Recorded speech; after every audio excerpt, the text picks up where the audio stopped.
सच सुनना चाहते हो? तुम खास नहीं हो। दुनिया को तुम्हारी परवाह नहीं है। कोई तुम्हारे सपनों के लिए जाग नहीं रहा। कोई तुम्हारी असफलता पर रो नहीं रहा।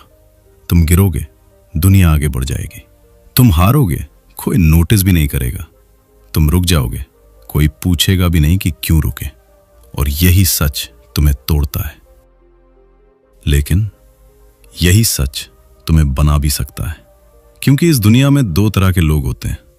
पहले वो जो अपनी चोट को किस्मत समझकर बैठ जाते हैं। दूसरे वो जो अपनी चोट को ईंधन बना लेते हैं। फर्क क्या है? ईगो। हाँ, वही ईगो जिसे तुम्हें बचपन से गलत बताया गया, जिसे घमंड कहा गया, जिसे पाप कहा गया, जिसे दबाने की सलाह दी गई। लेकिन सच ये है, अगर तुम्हारे अंदर सही तरह का ईगो नहीं है तो तुम भीड़ में खो जाओगे। और अगर तुम्हारा ईगो बेकाबू है तो तुम खुद को ही जला दोगे। आज की इस ऑडियो बुक में हम ईगो को सजाएंगे नहीं, हम उसे डाइसेक्ट करेंगे। हम उसे समझेंगे और फिर उसे हथियार बनाएंगे। क्योंकि या तो तुम डोमिनेट करोगे या फिर डोमिनेट किए जाओगे। Chapter 1, the lie you were sold. तुम्हें एक झूठ बेचा गया है। बचपन से, स्कूल में, घर में, समाज में तुम्हें कहा गया, नम्र बनो, घमंड मत करो, सब बराबर है। लेकिन किसी ने तुम्हें यह नहीं बताया कि दुनिया बराबर नहीं है। ये हायरार्की पर चलती है। क्लास में टॉपर को ज्यादा ध्यान मिलता है। ऑफिस में जो परिणाम देता है वही प्रमोट होता है। जो कॉन्फिडेंट दिखता है वही सुना जाता है। तुम्हें हम्बल रहने को कहा गया, लेकिन दुनिया बोल्ड लोगों को रिवॉर्ड करती है।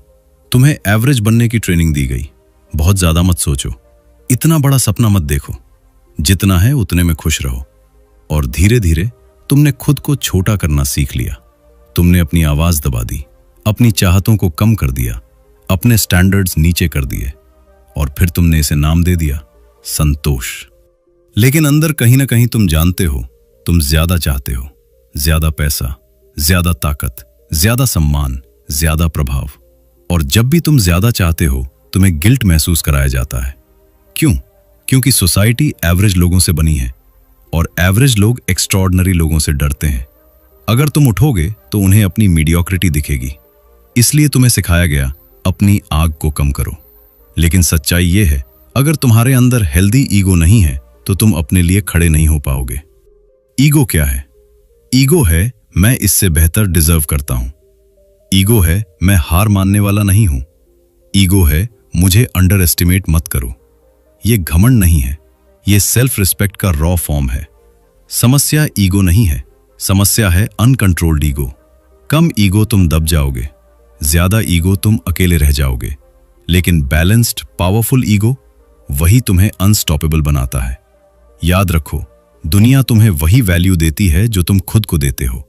अगर तुम खुद को छोटा मानते हो, लोग तुम्हें छोटा ट्रीट करेंगे।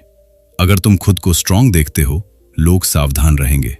ये साइकोलॉजी है। मनुष्य डोमिनेंस को इंस्टिंक्टिवली समझता है। जब तुम कमरे में कॉन्फिडेंट होकर चलते हो, लोग नोटिस करते हैं। जब तुम अपनी बात फर्मली रखते हो, लोग सुनते हैं। जब तुम खुद को डाउट करते हो, लोग तुम्हें इग्नोर करते हैं। तुम्हें जो झूठ बेचा गया वो ये था कि अपनी इच्छा को दबाओ। लेकिन सच्चाई ये है, तुम्हारी एम्बिशन तुम्हारा अपराध नहीं है। तुम्हारी हंगर तुम्हारी गलती नहीं है। तुम्हारा बड़ा बनने का सपना तुम्हारी कमजोरी नहीं है। अगर तुम जीतना चाहते हो तो तुम्हें इंटरनली बिलीव करना होगा कि तुम जीतने के लायक हो। और यही ईगो है। लेकिन सुनो, ये चैप्टर ईगो को इन्फ्लेट करने के लिए नहीं है, ये उसे जागाने के लिए है।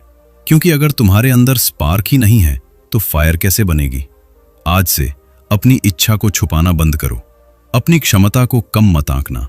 और सबसे जरूरी, किसी और की कंफर्ट के लिए अपनी एम्बिशन को छोटा मत करो। तुम एवरेज बनने के लिए पैदा नहीं हुए, तुम्हें सिस्टम ने कंफर्टेबल बनाया। लेकिन कंफर्ट कभी ग्रेटनेस नहीं बनाता। ग्रेटनेस हमेशा फ्रिक्शन से निकलती है। और फ्रिक्शन तब पैदा होता है जब तुम्हारा ईगो कहता है, मैं इससे बेहतर हूं। लेकिन अगला सवाल है, अगर ईगो इतना पावरफुल है तो लोग इससे डरते क्यों हैं? यही हम अगले चैप्टर में तोड़ेंगे।